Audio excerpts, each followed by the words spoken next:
All right. Good morning, everybody. Good morning.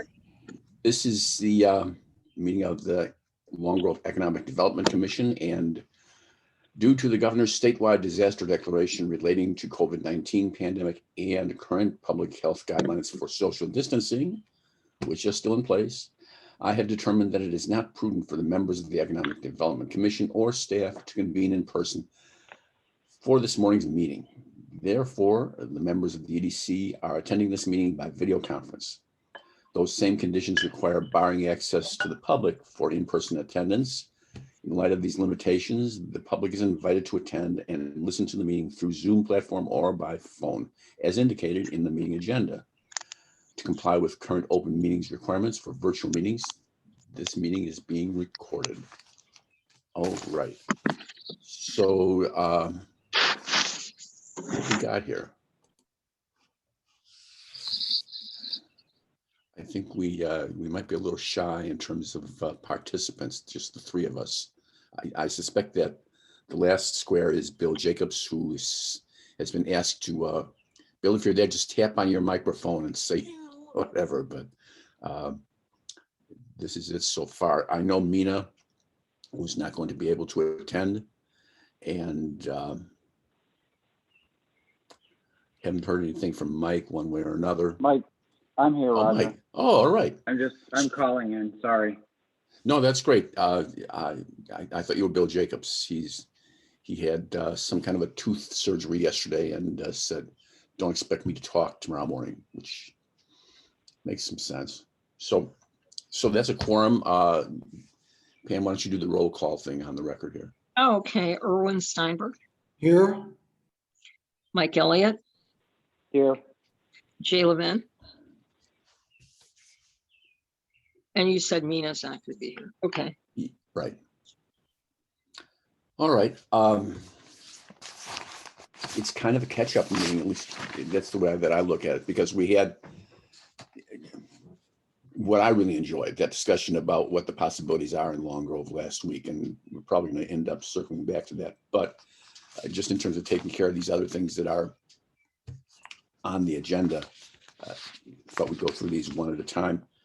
The high school project, anybody know anything more than what we heard the last time?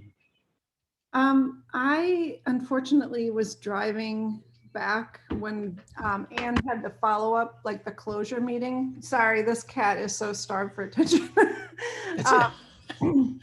So I haven't been able to circle back with her to find out what's happening with that. It's just been nuts. Yeah. So, I mean, I know that we're hoping, we are not hoping, we are planning on collaborating again with them in the fall, potentially doing like the Welcome to Long Grove kits as a different project. I think that, I think we all agree we found some useful, maybe not surprising things from what the businesses had to say. And I think some of those things we would like to tie in with the conversation, joint meeting with the board and the EDC. So I think we should not lose sight of that project and, keep it in the back of our minds as we move forward. So, but, excuse me. My hope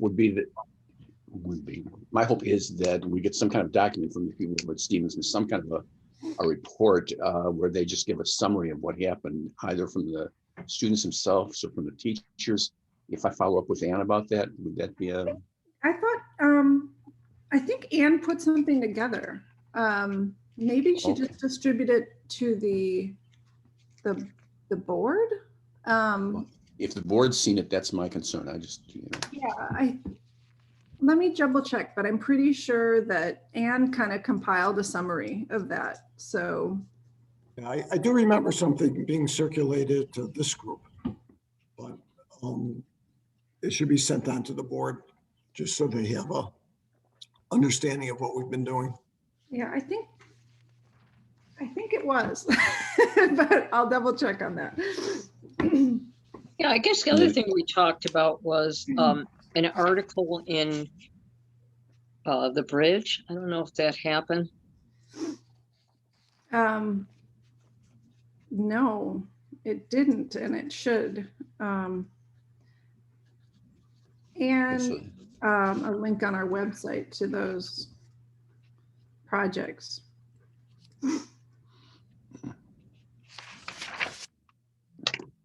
You know, this is not on the agenda, but I looked at the EDC website the other day for the first time in probably a couple of months, and I was impressed.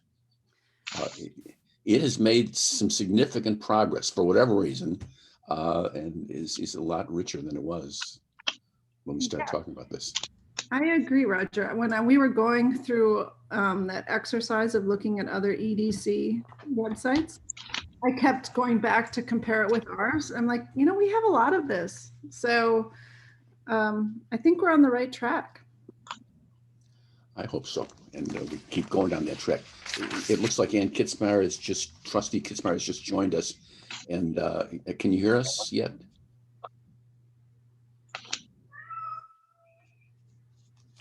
Ann, are you there?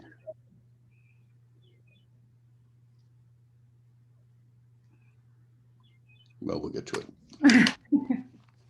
Somebody will remember to talk to her about the Stevenson project business. Oh, Ann, can you hear us? Yeah, I can now. Hi. Hi. We were just talking about the Stevenson project. I missed that last kind of closing meeting with them, and I didn't know if you had any more to add about the project. Oh, gosh, I'm trying to remember what was been shared already, but basically we talked about the students really, I think it was a win-win on both sides. I don't know that there were, earth-shattering marketing ideas coming back to the businesses, but the ones that did come back, they were very pleased about. And I think they're pleased with the interaction and the fact that doing that kind of research and interaction just raises the visibility on both sides anyway, right? It exposes some of the Stevenson students to businesses. They're like, oh, this is cool. I mean, and maybe they're not going to the brewery right away, but I think that level of like even just grassroots awareness was beneficial. Definitely, they're looking forward to continuing the partnership next fall. One of the marketing teachers is leaving, Taylor, the one who's been there the longest. She's getting married and is pursuing a master's in marketing at the University of Denver. So we'll have one of the two teachers will be in place next year, so we'll be able to continue that. I'd love to be able to broadcast that more to businesses, again, as a way of like, I think some of them did get some ideas that they didn't know about. I think certainly everybody got some exposure to the Stevenson families and valued that on the business side. And on the student side, they absolutely valued understanding, having these real world conversations and saying, okay, this isn't some textbook thing. These are real life people, and you can have a Q&A back and forth. So I also think, if you remember, Jen, we talked about, we didn't want this to be an email form to fill out. We wanted it to be a dialogue. And I think that was a good choice. Yeah, I think so too. So we should, I'm sorry. We should try to get this in the bridge, right? I would love to. I would love to. And you could even, with the permission of the businesses, what did we have, 13 of them? You could pepper little things in social media also.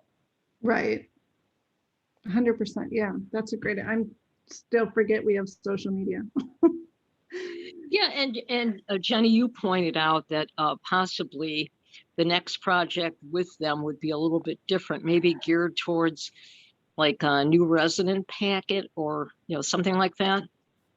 Well, that's what we had discussed.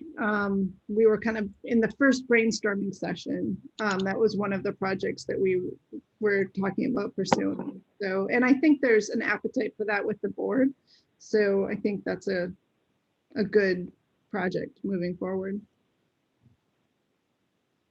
Totally. And because we talked about identifying two different audiences, one of the businesses, understanding from current businesses, why are they in Long Grove? And then the other one was targeting potential customers of our businesses, and that welcome packet would be that idea. By the way, I don't remember, Jen, if this got shared, but almost almost to a business, all of them would really love to find ways to have more younger audiences, younger clients in, like how do we attract more people who are younger to downtown? Things like, Court. They're doing quite well, but they say our target audience is more like, downtown Chicago. We'd like to see a younger target audience. So anything the Economic Development Committee can think of and brainstorm that would start attracting younger audiences, not necessarily to live in Long Grove, but to be visiting the businesses. Maybe just let me add my 2 cents. Maybe we should ask them to help us put together a social media program, because that's what they're really good at, rather than the welcome kits for everyone. I think it'd have a greater impact. And Mike has mentioned it a number of times, and I think that's really the way to go. Plus what you just said, getting a younger crowd in. I mean, they're very young, but still, I just think that would be beneficial. They've got more expertise than me, a lot more. I think that'd be a great topic for sure.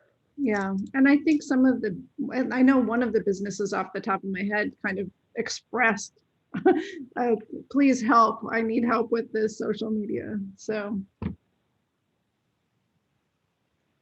This makes me think about the observation last fall when the merchants were doing a lot of live music in the evenings, especially on the weekend. And I just happened to pass through, and probably this is really dating me, but it made me think of Rush Street, which was where, when I was very young, people would go to have a drink and walk from club to club. And it was that kind of thing outside in Long Grove. And it's still kind of that now, even in the summer, with several places having live music, not for a big concert thing, but just for our people come in, see, and then wander down to the next place.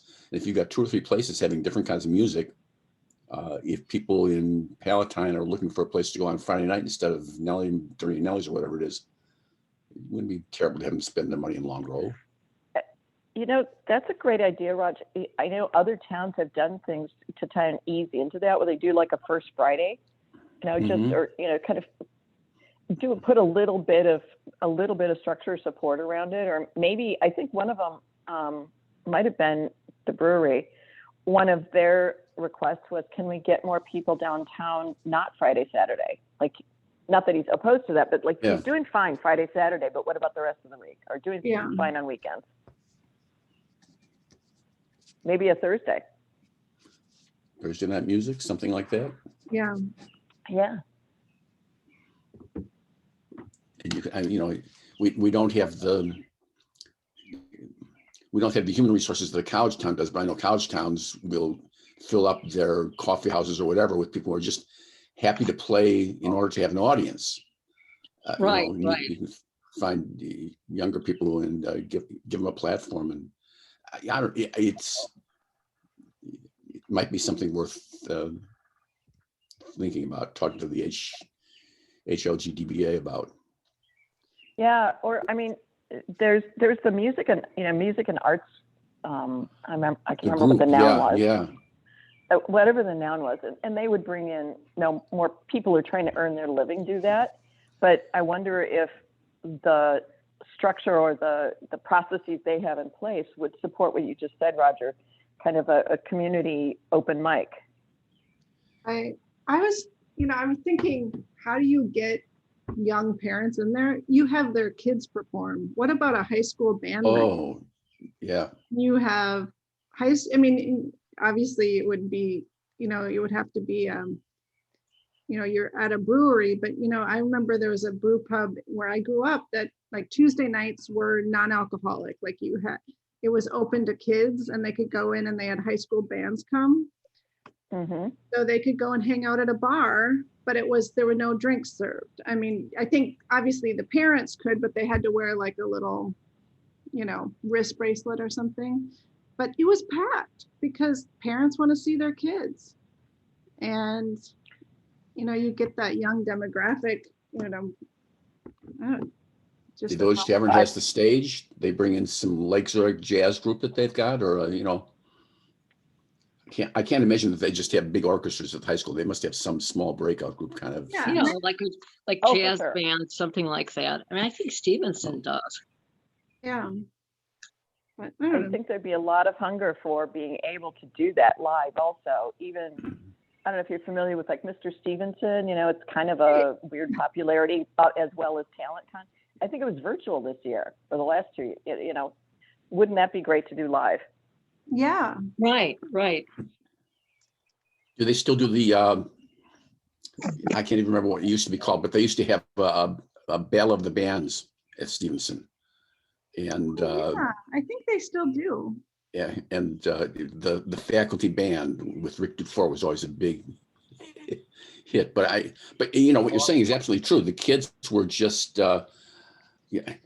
At that time, my oldest had a band, and they wanted to play, and so I had a connection, and I had this guy who actually they ran a professional sound company for concerts and whatnot, and they came in with a couple of soundboards and ran a sound check. And of course, with that kind of instrumentation, everybody's group sounded like they couldn't get the kids off the stage for sound check, much less. Oh, let's do some more of this. Yeah, maybe like Playing a concert grand piano. Yeah, like yeah. like I was saying, like Stevenson has a jazz band. That would be fun, you know, something like that, you know, one night. Bring it into the village. Right. And, Well, different. what's one thing we could like say, okay, we really want to check that box off? We want to do it through Stevenson? Do we want to do it through the Music and Arts Council? Do we want to do it through some local businesses? I think we need the buy-in from the businesses first. We can't say come on down until we've got a place for them to come on down to. Well, what if, I think reaching out to the Arts and Music Council might be a good place to start, because they start with bands. We have a Stevenson connection now, but let's go to the Arts and Music Council and see what their appetite for it is. I'd be willing to do that. Right. Pam's going to find out who the driver is at the Arts and whatever council. And yeah, I mean, I work with Jane Premack. I know she's involved with it. She's the president now of the Long Grove Historical Society, but she's also very active with the Music and Arts Council. So I'll talk to her and see what ideas she has. I know she was involved with bringing in some groups a few years ago to play in downtown Long Grove. I don't know, were you there when, I think it was in 2019 when Corky Siegel performed? it was in my backyard, so I was there. Yeah, she was involved with, scheduling some of those groups and they performed, and the money went, the money that was earned from the concert went to the Arts Council. So I'll talk to her about whether she has some ideas. I do like your idea about doing something at the tavern. I like that idea, Roger, because they could use, that would be a nice synergy. They could use that help. Yeah, it just the whole thing would be how do we get more of a younger demographic in? So yeah. The Music and Arts Council, there has been a little bit of friction sometimes because the prior guy running it didn't want to have a whole lot of input or accountability. I don't know how to say that nicely. I mean, he had very good music taste. He had great music taste, but there's a little, like, the point here is to try and attract a younger demographic through possibly their parents or through them. So do you think that isn't the right person to reach out to, Anne? No, I don't. I just I think if this group is focused on, look, here's the end goal. There's lots of ways to do it. I think it would be courteous to start there for sure. Okay. Well, yeah, I mean, if we get nowhere that way, maybe then reaching out to individual businesses is the way to go, and just saying, hey, this is a thought we had, and what do you think about it? Yeah, I mean, I really, I think that's a great idea. And I do like the idea of the tavern, even though it's a tavern. It's a place where young people could have Cokes and hamburgers and that kind of thing, I have to say, Pam, oh, I'm sorry. Go ahead, Ann.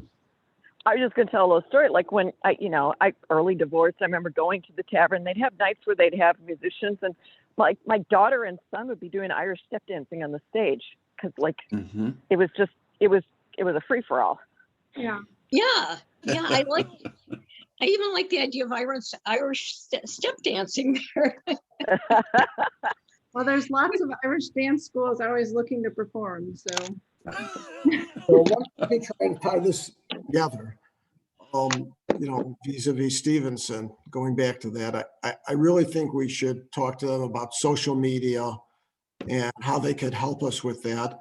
And then let's get their opinion in terms of what they'd like to see Yeah, that's a good downtown idea. for music. We're talking Right. about stuff a generation or me, 2 generations away from those kids. Let's see what's in their head, what they'd like, and let's try to tie that together and then coordinate that with the business owners. I think it's a great idea with the music. Yeah. The one thing with Stevenson is we're probably not going to be able to restart that conversation till August. And that's fine. That's fine.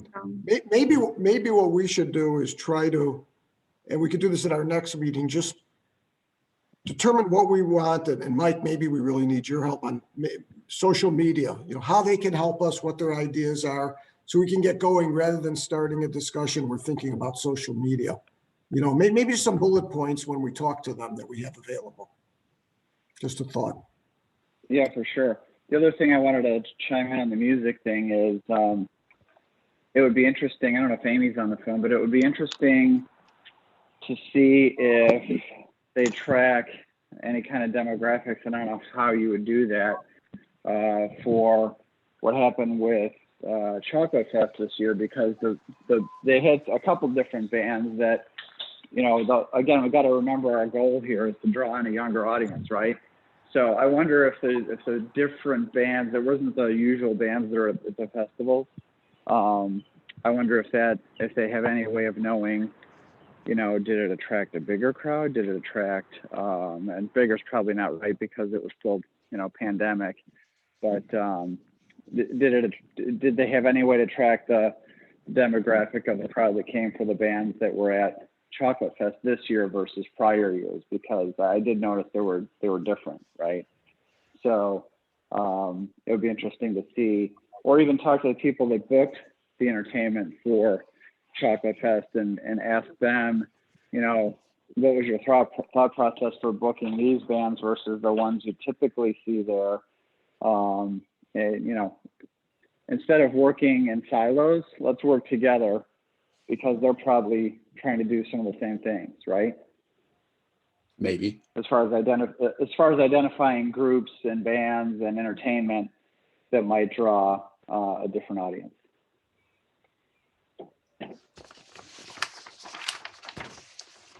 All right, well, we have more to do on this, and we'll follow up on the next meeting with this, but anybody else want to? Yeah, and following up on what you said, Mike, I think that's a good idea. And like Strawberry Fest is this weekend, right? Is it? Yeah, I think so. Yeah, so maybe contact, communicating with Amy about that and trying to see what the demographic is and the groups that they're having perform there.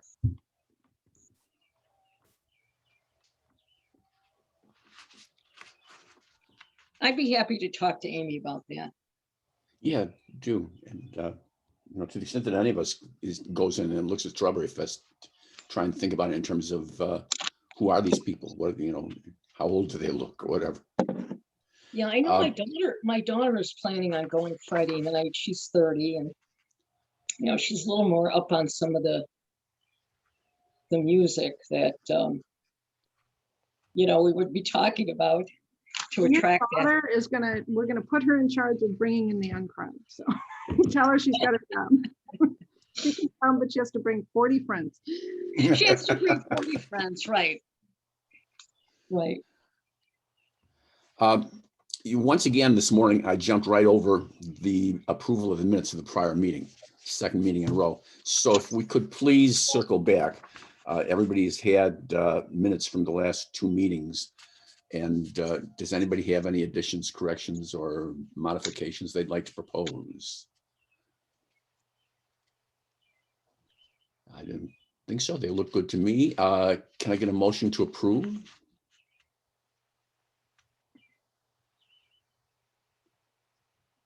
Motion to approve the minutes. I'll second. Denise.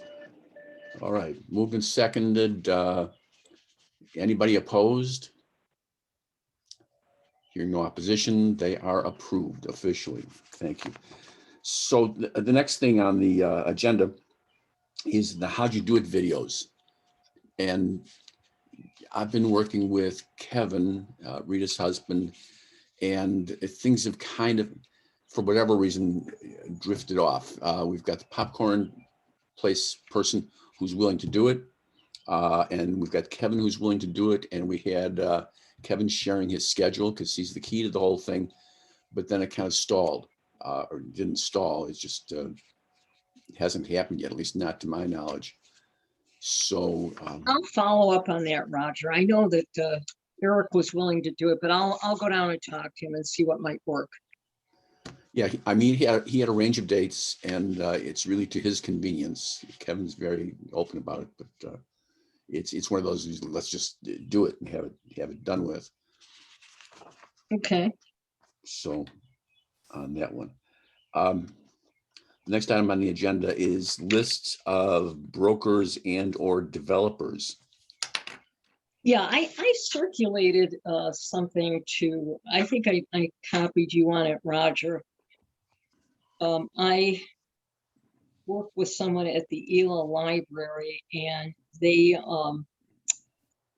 I used an online tool with them called Reference Solutions, and we got, we compiled a list from a database of real estate brokers and developers in Cook and Lake County. So, maybe I can work with you, Erwin. We could pare that list down. It's kind of a big list. And then, of course, we have to talk with the board about it. What would they want us to do in terms of circulating? I know we talked about the TIF information, but we haven't had the TIF brochure approved yet. Do we have a final of that? Is that? On the agenda, my notes are that we were waiting to make sure that the village planner was okay with it, basically, or the village manager, or the. Oh, so we're waiting for the new village manager. Okay. That's right. Yeah. I think we revised it a few meetings ago. Okay. And we're Yeah, just waiting for approval. I am sorry. I've been so out of. No, we were happy with it, and it's just. Let me try to circle on this whole, Pam, great job on getting all those names together. Again, would this be something that we do on social media? Okay. Starting point. I like that idea, Erwin, of starting with social media rather than that HubSpot, or not HubSpot, but we talked about LinkedIn. Mike, I know you mentioned that, and having us having our media person with the village send something out, and then we could all forward it to our network. I like that way of starting. That's one thing to do with LinkedIn. And again, LinkedIn is definitely social media, but it is for a business audience, right? What you want to do with if you've got a good targeted list of developers, you can, and I know Bill Jacobs said that we've got a media company now that's going to manage our social media presence, but I think that has to include LinkedIn for our purposes because it is to that business audience. So if we do have a Long Grove, Village of Long Grove, it's called a company page, or in this case, a village page on LinkedIn, you can then send invitations to the list of the developers, as long as they are on LinkedIn, which if they're good business people, they are, and say, hey, we'd like you to follow Long Grove. We've got some exciting things going on from a business development standpoint and a economic development standpoint, and potentially to develop real estate. you reach out to them through LinkedIn versus email. But then if you have that constant media presence, the trick with this is content that's updated and fresh and relevant. So you can reach out directly to lists of people through LinkedIn in a not non-solicitation type manner. So Yeah, it is very effective at getting the village's message out to a targeted audience.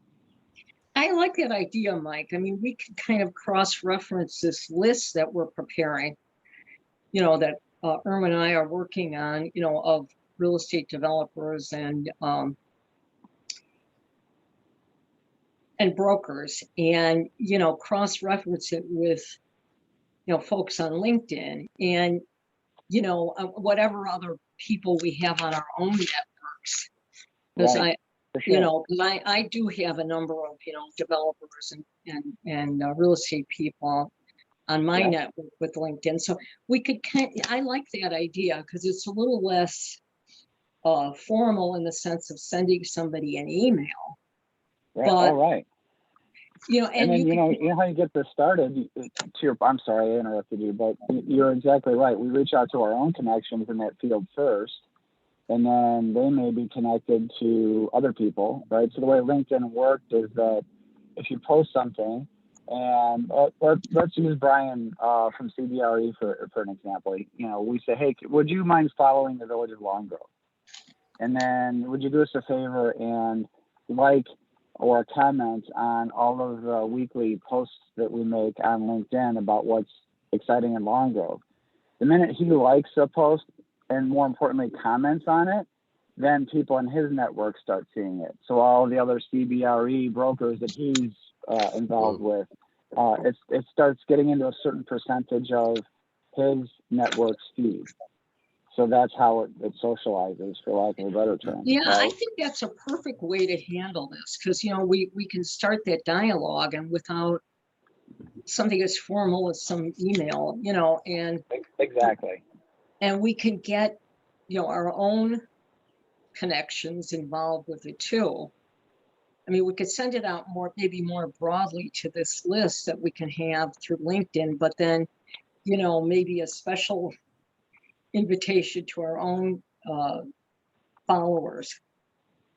Right. I mean, you just ask them to connect, right? Just like you and I would say, hey, we're both on EDC. I'd love to connect with you on LinkedIn. Now we're connected. Now every time I post something that's original content, like we would be doing on Long Grove's page, or I like and comment on someone else's post, now there's a chance you might see that in your feed because I've made a comment.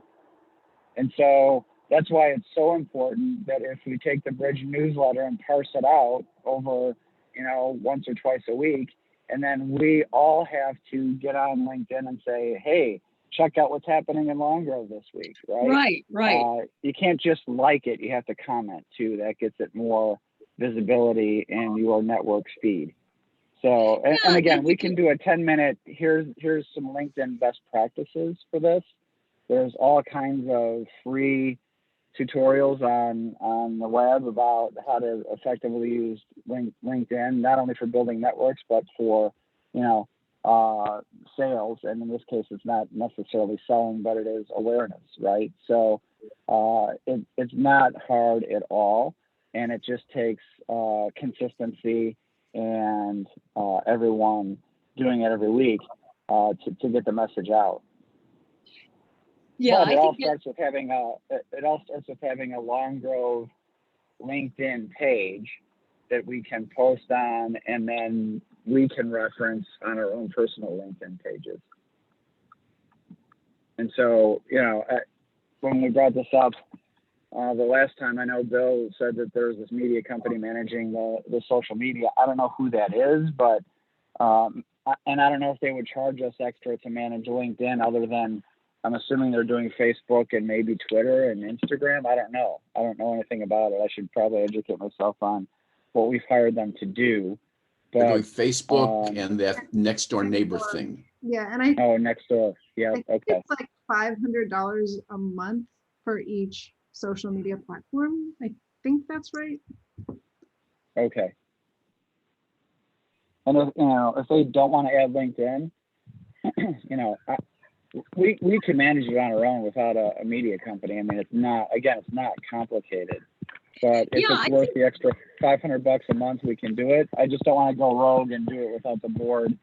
They may say, hey, no, we hired this company for a reason. We'll leave it up to them. There's So, two. So I think it's 500 for them to manage both of those platforms. I think the Okay. thing is making sure the board is on board, because there's a couple of folks on the board who are not on social media whatsoever. And so there's an education there, if you will. The whole idea was to try and have a single company so the messaging is very consistent. But I agree with you, Mike. This is a different audience, and it should be tailored to that audience. And it's not like the whole thing would be just if the EDC helps manage, if you will, curating existing content to get out there every week, it's not very onerous. Well, that and let me go back. I agree 100% that we need one company managing everything, so we don't have one message on LinkedIn that contradicts a message on Facebook, because then we look stupid. So, and I hate that, right? I hate inconsistent messaging. It makes my head explode. But I'm off on a tangent. I agree it should be managed by one company, but I think it's important to add LinkedIn to that mix because it's a different audience, because it helps us from an economic development standpoint, and we can use it for a different purpose. Assuming the board says, okay, give it a try, how much would it be for this group to create a Long Grove LinkedIn page and then run it for a couple of months so that we can say to the board, look, here's what happened?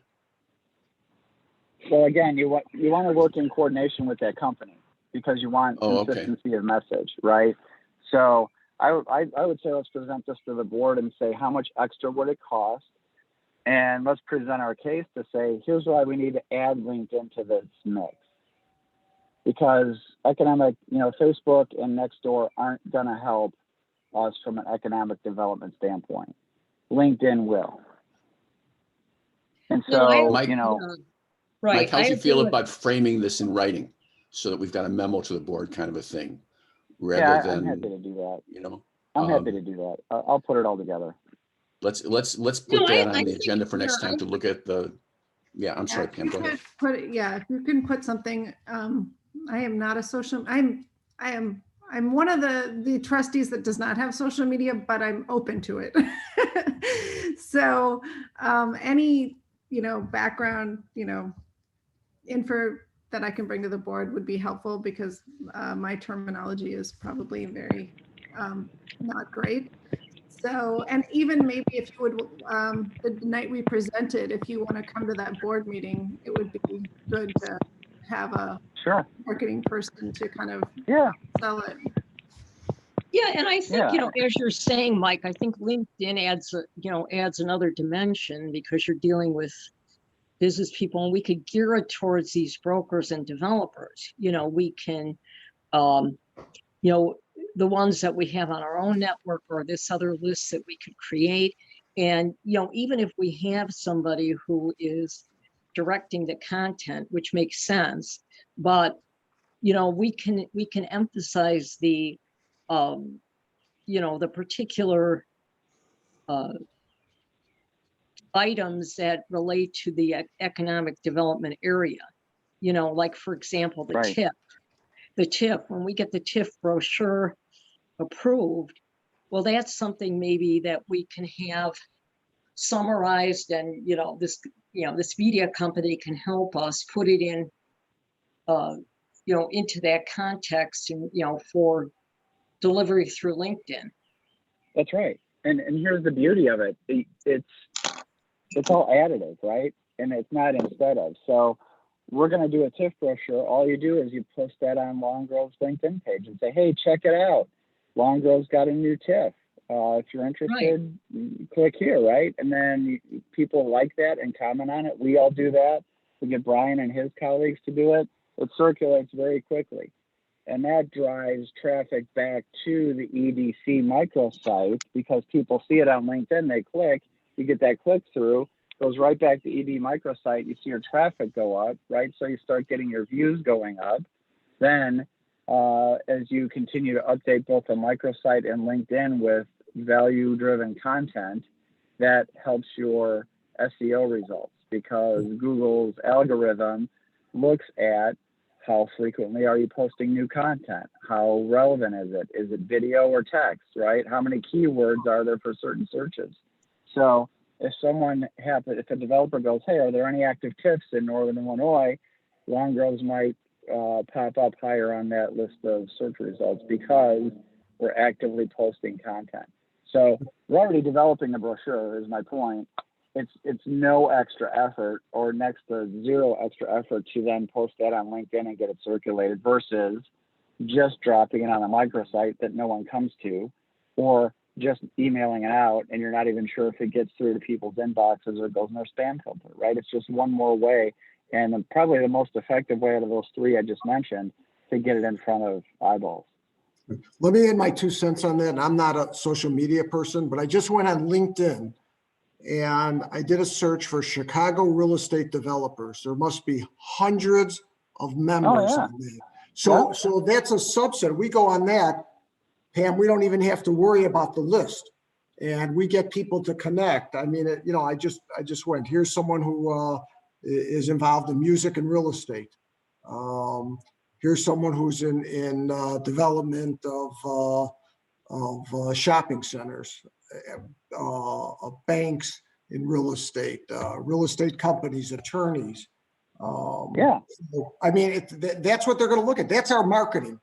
That's our marketing versus sending out letters. We can have the TIF on there. We can have all kinds of things, and Mike knows more about it. Absolutely. So actually, you put the how they do it videos on our LinkedIn? I'm sorry, you put the how they do it videos not only on our EDC micro website, but let's say we have a library of 10 built up over time, right? So you say, okay, in the fourth quarter, or maybe in the first quarter of 2022, once a week, we're going to post, or maybe once every other week, in addition to all the other content, we're going to say, hey, here's this week's edition of How'd They Do It. It's a short story about why someone chose Long Grove. And you put that out there, right? Yeah. And so it's just another way to circulate that. And then it draws people back to the EDC website automatically. So did Denise share the website statistics with the EDC, or was that with just the board? I think she did share those with us at some point. Okay, so that's on the agenda tonight to kind of discuss how once we added Facebook and Nextdoor, the usage on the website just went up like 700%. Sure. So that's we're no obviously seeing really great response to that addition. So this will come up tonight, I'm guessing. So I will put, and I know that Bill has brought up LinkedIn, and I think that it was part of the discussion to add, and I think it just got left off the final voting, but I think there is an appetite for it. So I will bring it up tonight at tonight's discussion. Because I think we proved that by using social media, we're getting response. And why would that not impact the EDC? It's definitely a different market, but let's capitalize on the success of the other social medias. Would it be more beneficial to bring it up tonight and just say the EDC would like to make a presentation at the next meeting or 2 meetings on this? And Mike could do that. But this way we have, you don't have objections to it. Let them first hear it. Okay. Exactly what we're doing. Does that make some sense? Yes. Yeah, okay. All right. Next time, I think that probably exhausts or whatever. At least for now, we've got good plans going forward. Next item is the drone video editing, and I think that's another one of these where, with the interim between the new manager and the old manager, we've just kind of put that on hold. Is there anything we need to follow through on that with? No, I just spent more time looking at some of the videos that I did with the last guy of the TIF districts. Mhm. and the downtown. There's some great shots in there. So I think some of those should, if we can, I've reached out to Denise about getting together with her to even put some of those images on our website now, because some of them are fabulous. So I Oh, think, that would be great. yeah, there's some great video. Oh my gosh, that's going nuts. I'm sorry. So yeah, there's some great footage. So let's, So we won't lose track of it, but we got nothing immediate, right? no, it's Denise and I need to get together and try to incorporate what we have onto the website. I think the next agenda item is kind of the same, the customer relations management software. You know, the new village manager is just barely in place. Not yet. July Yeah. 4th, I think, or 5th. 6th, 6th. Coming July soon. 6th. And there may be, I don't know if a full-on CRM is going to be needed. I have not been part of the conversations this group has had, but I know they are having discussions about shifting to more professional email, and there may be additional capabilities there that could be, you know, tried out as well. Okay. So we'll keep our foot in the pond here, but for now, we've done what we can do. That's kind of the same with respect to the TIF information brochure as well, I think. Mhm. And it's pretty much the same with respect to the development inquiry script. I think there's a good one sitting there, but now the village is hiring a new, what's the title proper? A new developer, or at least, you know, the new professional Planner, is it the planner? planner. Yeah. Yep. We're losing So- Jim. So it's still, you know, we know who that is. In the meantime, I don't know. Should we push to have Jim agree that this is appropriate to use and try to use it, or? You know, I don't think it would hurt to have him, because he has such a vast knowledge. I don't think it hurts to have it run by him just to get his 2 cents on it. I thought we've already done that though, haven't we? Hasn't he looked at it? I don't remember that happening. Okay. So we're talking about the bridge to business. Is this what we're talking about? We developed Mike developed a script, basically a Right. set of questions to ask when somebody calls the village to inquire. And maybe Mike, you could direct an email to him saying, do you use something like this now, or would this be appropriate to put in the village's policy manuals or someplace as a guide? Or And that would be the new village manager, is that right? I'm sorry. well, Oh, for now, Jim. No. Could Oh, Jim, the Jim. village planner, just to get his Oh, input before he leaves. yeah. I think it's Buffalo Grove's website. It's Buffalo Grove or Arlington Heights has a like kind of the same charting, like Mhm.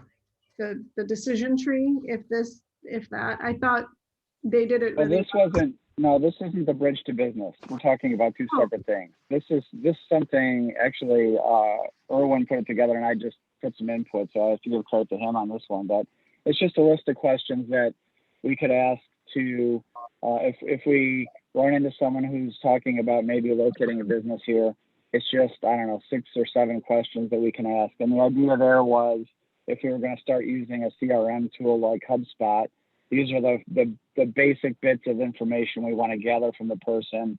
So when we set up their record in the CRM tool, we've got consistent information about every business that we're entering in there. That's all the purpose of that. Okay. So it's really But, you know, nothing backing up, Mike, to the bridge to business. Did Yep. we send that to Jim Hogue? Yes. In fact, Okay. that went to him early on, back even when I started with the conversation with Dave. And then Jim actually edited the document with a lot of input. So he's already had his eyes on that and gave us a lot of valuable input early on in that. Yeah, okay, So I was confused. So we should be pretty much ready to go with that. Maybe we just pass that by the village, the new village manager. Yeah, I would say yes, get his buy-in on it. And then, yeah, the other thing is just a list of questions. If we decide we're going to start using CRM, here's the information you want to gather from people so that, you know, we're not going back, hey, by the way, what's your phone number? Hey, by the way, what's a good email address for you, right? Who are you targeting for your, it's just simple, basic questions. I mean, I'm happy to share it with Jim and whoever, but, you know, they're just questions that we're going to ask to get information into CRM. Really, this is key to using the CRM. So until we get the CRM, this is Right. nice, but not critical. That's fair. Really? Wouldn't we want to, I mean, if you have a standard set of questions, even if you write it on paper, wouldn't it still be good to collect? Absolutely. Yeah, I think it's good to run those by Jim. Can't hurt. Did someone say he's leaving? Yeah, he's retiring July 13th. Oh, okay. So we're gonna have Mundaline do our planning until we can get somebody in place to replace him, yeah. Gotcha. Can you please remind me what CRM stands for? It's customer relationship management. Okay, And it's a tool that businesses use to keep track of their customers and prospects. Typically used by sales forces, but can also be used by customer service teams. It's basically a way to keep track of the activity that you've got going with right. customers and prospects. So our I purpose just couldn't would be, remember what the acronym was. Yeah. Customer relationship management. Thank So you. real common big names are Salesforce is probably the biggest one. Oracle and SAP all have their versions of CRM software. HubSpot is one that is free for a basic, basic CRM tool, and it would more than suit our purposes for keeping track. It's a system, so there's a central place so everybody has access. So if Jenny collects data, Erwin and Mike have access to it, and that the next time conversation doesn't make us look stupid, it makes us look smarter. Correct. Exactly right.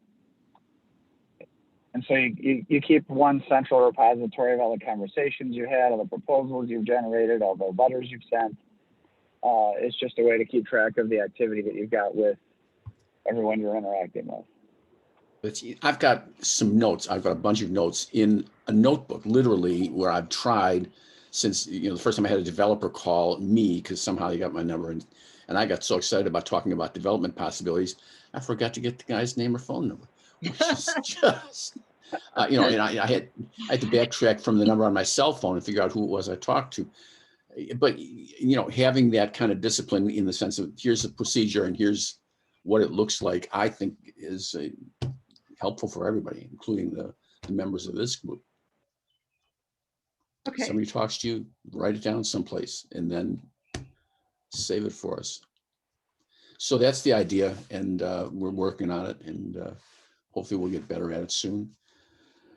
The last item on the agenda is about distribution of information to new businesses or new residents. And I think that, what's anybody hear about what's going on with that?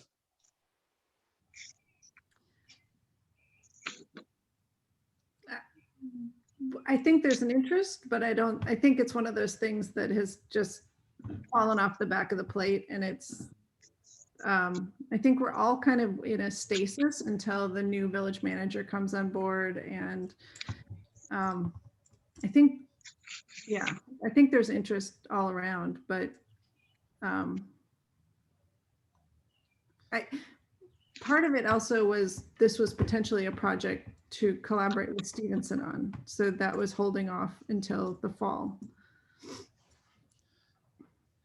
So to me, this really points us to another topic that we should discuss, which is the new village manager and how to establish a good working relationship with this man.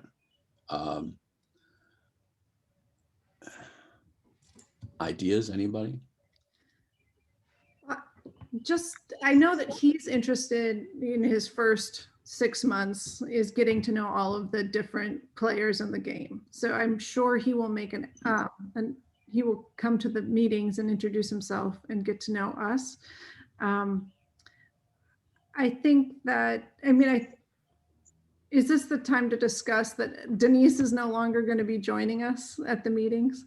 Yeah, yes. So she is now a full-time employee with the village.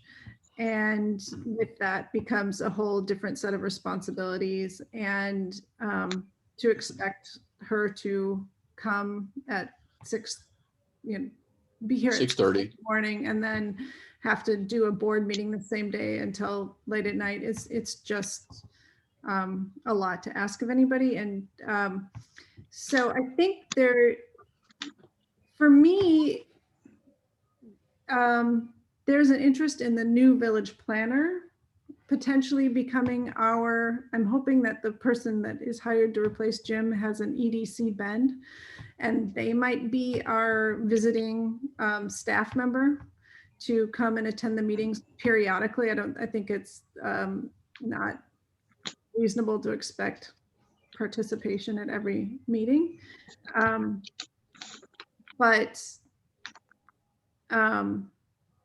Yes, I think that Mr. Jackson should be invited to come to a meeting or encouraged to come to a meeting and open up that relationship as soon as we can, just to make ourselves available to him. And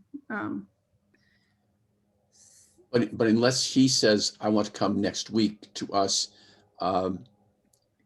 is there any point in trying to set something up formally until at least the end of summer, that kind of thing? I'm thinking, let's see what develops and keep this on our agenda for maybe late August, more likely early September, to formally say, please, let's devote a meeting to getting to know you and what you feel about development. Definitely. He's going to have a lot thrown at him immediately, and I don't think we're top priority. So, but yeah, I think reasonable, maybe a meeting in August at the earliest. Yeah, I think August would be good. Because, even though there's a lot thrown at you, Roger, when you start, in a way, it's a good time period to be, to introduce yet something else that he can be, putting in the forefront of his agenda going forward. I think August is a good idea. Okay, I don't know if anybody else noticed his bio, but I was interested to see that one of the things he had been involved with had been the harbor in Winthrop Harbor, which is a big recreational whatever. And that, if he was involved in that and getting more business driven there, that seems like a good fit to trying to drive business to a recreation place like Long Grove as well. So that could be. Right. He seems like he has a perfect background for that.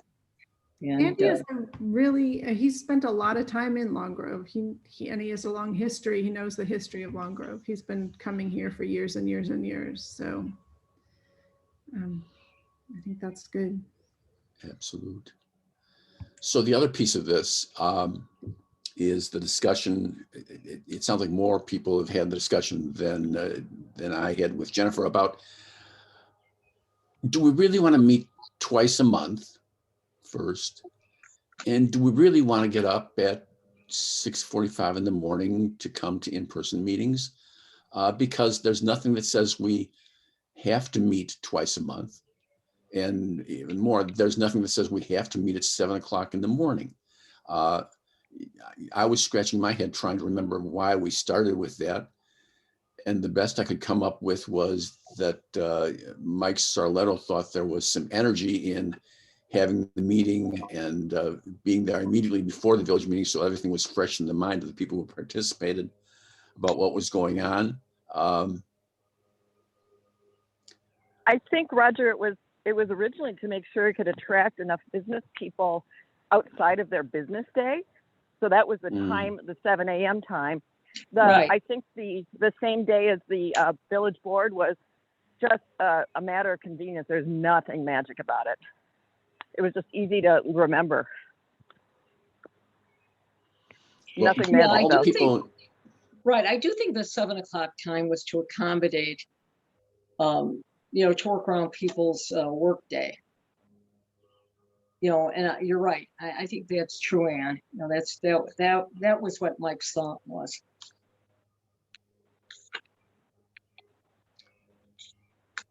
my experience has been that when I've talked to people about coming, and I say 7 in the morning, I always get kind of a gasp or a silence. It's just, when? You know, that kind of thing.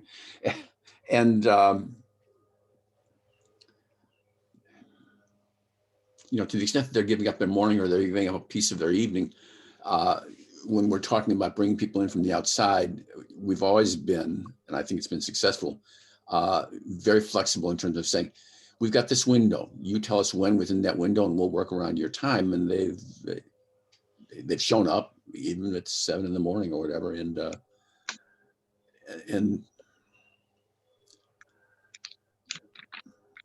I remember winter mornings trying to get over to the village hall at 7 in the morning. And those aren't fond memories I have. And you live close. I live very close, yeah. Well, and with the, you know, everybody's gotten more flexible with Zoom about coming and going. 7 is not going to, we don't need to accommodate a ton of people catching the train any longer or commuting to their place of business the same way. Right. So what do people think would be a good time and day? Well, looking at the schedule of meetings already, it looked like Wednesday evenings were open in terms of nobody having that place as their standard meeting time. And so Wednesday evening at 7 o'clock would, you know, whatever you do is going to intrude on people's lifetimes, but. Let me throw this out. If we do a Wednesday evening, I'd recommend we go for 2 hours once a month.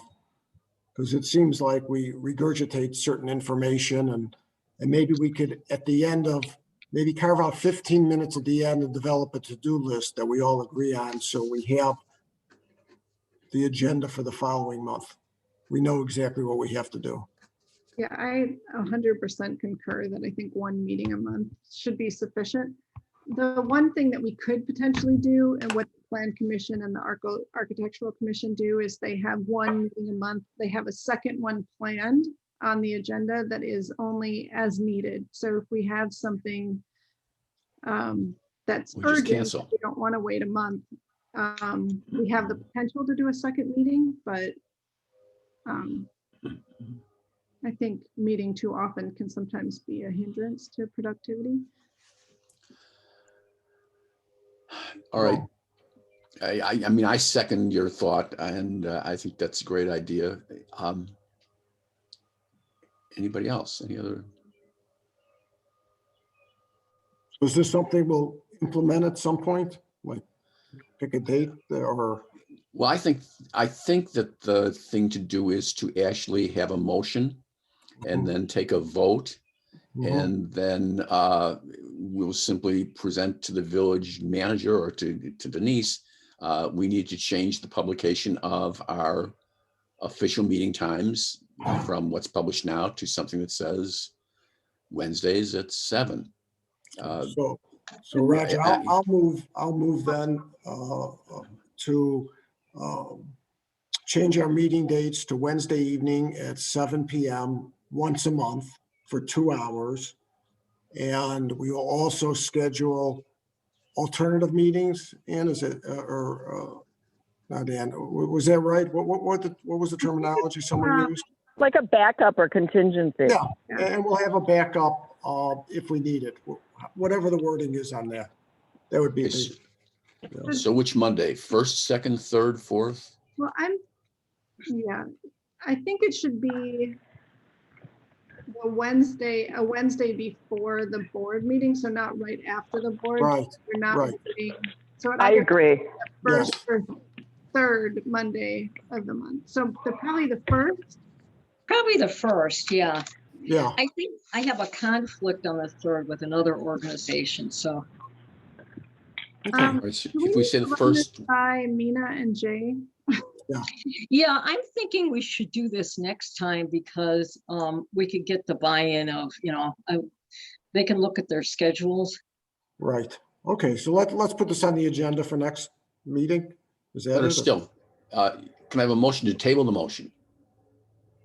We're going all parliamentary this morning. I'll make the motion to table. And the second motion to table? I'll second. All right. Any opposition to tabling the motion until the next meeting? For clarification, Roger, I know we're on Zoom. Would it be, would we meet at Village Hall? Well, that's a Just whole what- other discussion. The board, I understand, is going back to some degree, in-person meetings sometime next month. July 13th will be our first hybrid meeting. Meaning you're going to run it both ways and people can Zoom in if they want. Mhm. So what it really boils down to is that you have to have at least one person from the village board sitting in the village hall. So And you have to, the door is open for the public. yeah, so our next meeting will be hybrid. So one of us, and as I said before the meeting started, I'm going to be on vacation that first week. So I'm hoping, Roger, you might be the one that can sit in the village and open it up to, and anybody that would like to come can come in person. Otherwise, you can call or Zoom in. And Jenny, I'm around on the 13th if you want help too. Okay, great. Because somebody will need to I mean, open the village hall and start the Zoom. So Yeah, I can not to step call on it. toes, Roger. I'm just raising my hand if you want. Yeah. I'll let Roger lead. I'll let Roger lead. No, I'll take the help gladly.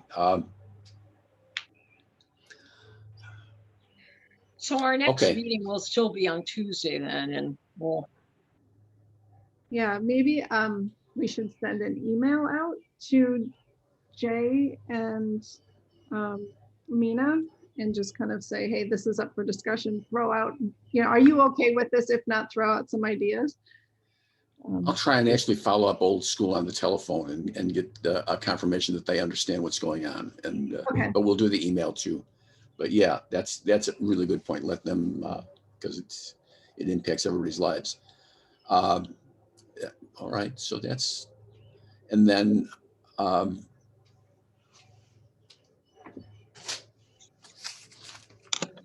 our next meeting 13th, right? would be the 13th. Right. And as it sits right now, we'll plan on having a hybrid meeting, some in the village hall, some out here. And that'll be interesting. okay, that'd be nice to see everybody. That'd be great. Hey, Ryder, somewhere, I don't know if it was in the minutes. Was Mina going to follow up with Brian, the real estate, I forgot his last name, the real estate developer, the agent for I forgot which land it was, maybe the South. Well, Brian Buckingham on Yeah. Brian Brian Buckingham, I think. Yeah. There was supposed to be some follow-up as to what the status was of the group that wanted to develop something in the land. I think it was the South. Yeah, that was Yeah, Mina that and that urban group. Yeah. yeah, I think it was Mina was going to follow up. Speaking of actually that discussion, I did bring up at the last board meeting, talking about like high density housing potential on some of these properties, which we discussed in our meeting. And there was a suggestion that we do like a workshop where the EDC and the Plan Commission meet and have this discussion, which would also be a really great opportunity for Greg Jackson to get involved in that conversation. So we should kind of grasp onto this momentum and this discussion and maybe try to get that on the books soon. So it's just, I think it's really important that Mina and Jay are there. yes, Yes. absolutely. So I don't know if that will be before a board meeting, probably will be the best option, like an hour before a board meeting, like we did last time. Mm-hmm. If we'll have to find a separate time, but I will continue to keep that in everybody's ear at the board meeting tonight and try to get a time, you know, at least a couple suggestions of when it might work for the board. Mm-hmm. That would be great. Yeah. So I'm just gonna follow through. Did anybody notice the latest CBRE deal that's going on? It was in the news recently. They're involved with the sale of a piece of parcel of land along the railroad tracks in Arlington Heights. Oh, that small piece of land there? That small piece of land there, exactly. So, and if Brian was, he said he was involved with or in charge of all the Northwest development. That means that he's up to his ears in the Bears and whoever else buying the Arlington Park tracks. So, which said to me, yeah, that was really nice that the guy took the time out to give us a half hour in the morning. Yes, it was. All right. New business. Old business we forgot about. You know, one thing we might want to ask Jim Hogue about before he retires, you know, so there's some transition. You know, I did bring up the fact that Lake County Partners had secured a grant to develop a comprehensive economic development strategy for what infrastructure was needed in Lake County to progress its economy. And, you know, I'm wondering if Jim could help with that. I know we talked about things like bringing in a public water supply to the downtown and South 15. And he's already got a lot of that work, you know, he's got all of that worked out in writing. I'm just wondering if we should make sure to ask him what projects he would give priority to and what we should, you know, maybe bring out to Lake County Partners so they get it on their seeds list. Because, you know, it could come up rather quickly, you know, both from the standpoint of state and federal opportunities, and we don't want to miss being on that list.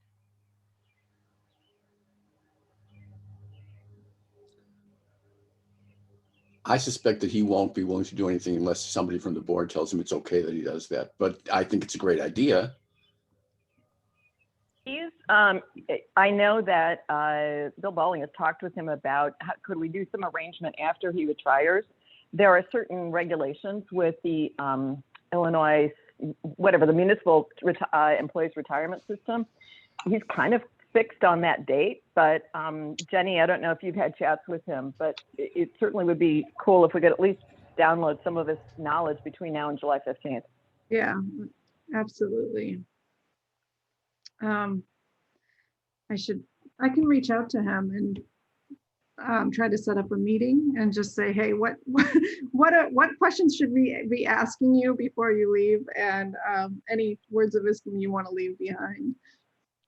Yeah, that would be great, Jenny, if you could ask him, because I think, you know, we did ask before what he would prioritize, you know, for this list that Lake County Partners is putting together. And, you know, they're focused on, you know, bringing businesses into Lake County. You know, that's their whole focus. And, you know, from Long Grove's perspective, what does he think we should suggest to them that we need, you know, in terms of infrastructure to bring in business here? because we want to be on that list. You know, that list could turn in, it's a state of Illinois list now, but, you know, infrastructure is coming at all levels. So we should make sure to, you know, be part of that. Yeah, and the infrastructure is part of the Rebuild America grant program. That's why they're taking that bent, because infrastructure qualifies for that, some of that relief money that Congress voted. Right, right. And we don't want to miss any opportunities like that. I know we did apply for a grant. Jim worked on that with Dave, and Mina and I helped them, you know, to bring water into the downtown. So all that's written up already, all that's prepared. And there are a few other projects that I know had priority. So maybe he needs to help us, you know, develop that list so we can get it to Lake County Partners when we need to. Sounds good.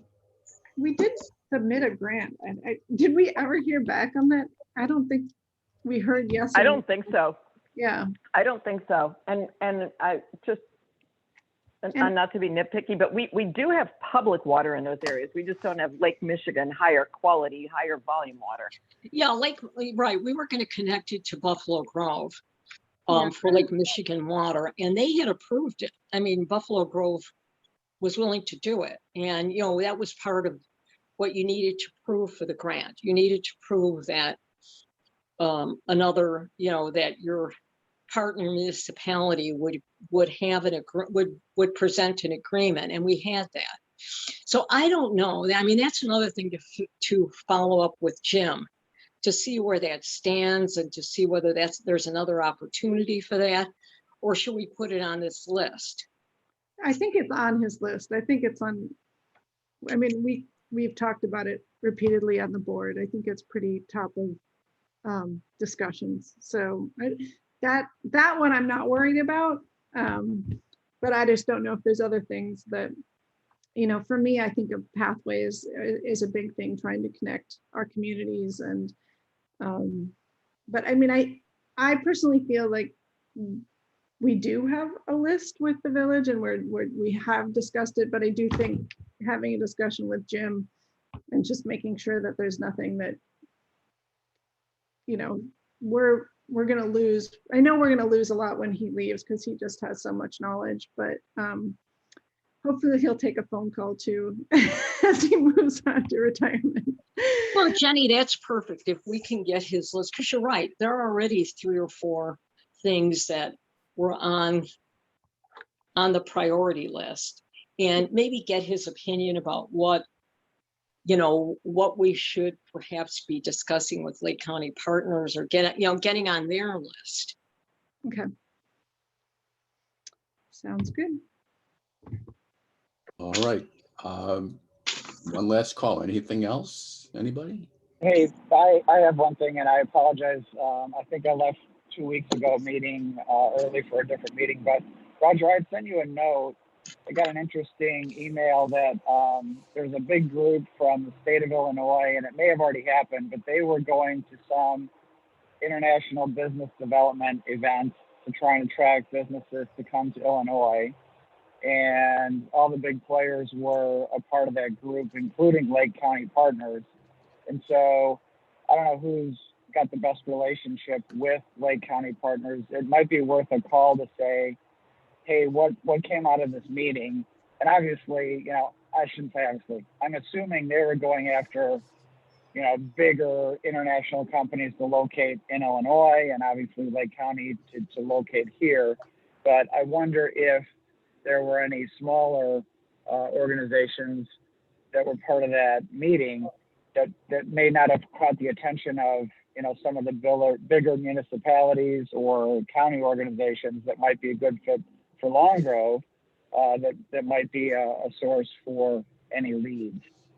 So I apologize, I didn't bring it up last meeting. I don't know if you saw the email I sent Roger. I didn't send it to the whole group, I guess, but it sounded like it was going to be an interesting meeting, and I'd love to hear from Lake County Partners if anything of substance came out of that, and if there were any businesses they're looking to relocate here that might be a good fit for Long Grove.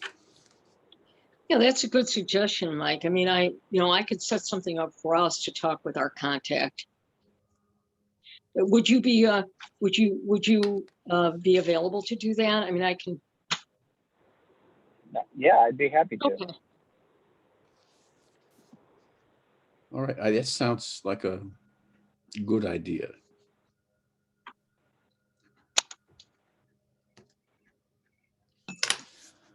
Okay. Anybody else? Anything else? All right. Jenny, I think this means in a second.